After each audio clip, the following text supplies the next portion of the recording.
In a world where safety is never guaranteed, law enforcement is on the front lines. In light of recent events, we now hear from Claremont Police Chief Brent Wilmot.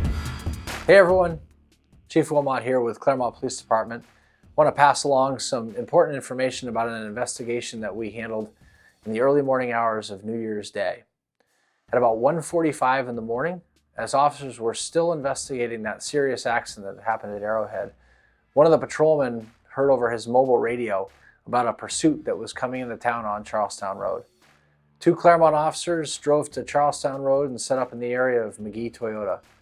They put spike strips in the roadway, and a short time later they saw a black Mercedes SUV traveling in their direction at a very high rate of speed.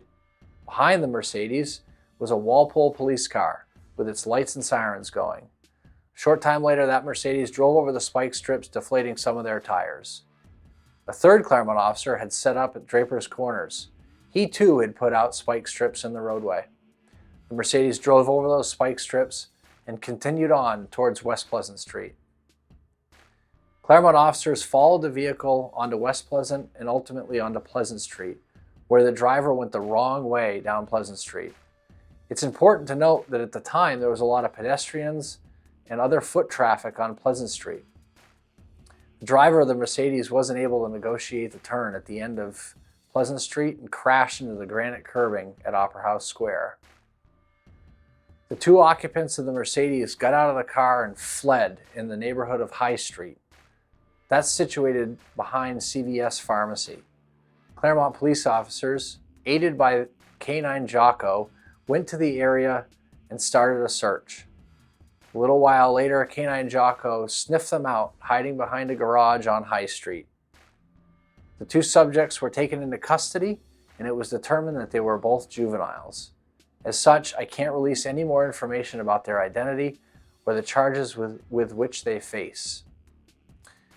Also that night, Claremont police officers handled a serious domestic violence incident which required them to force entry into the home.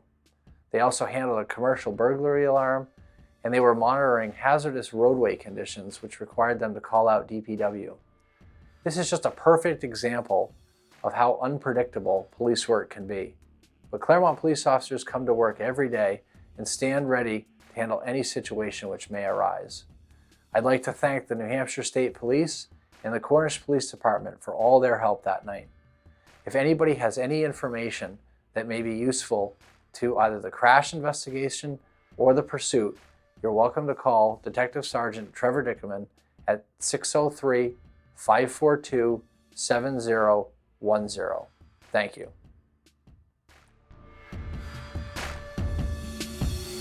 The Claremont Police Department. When you need us, we'll be there.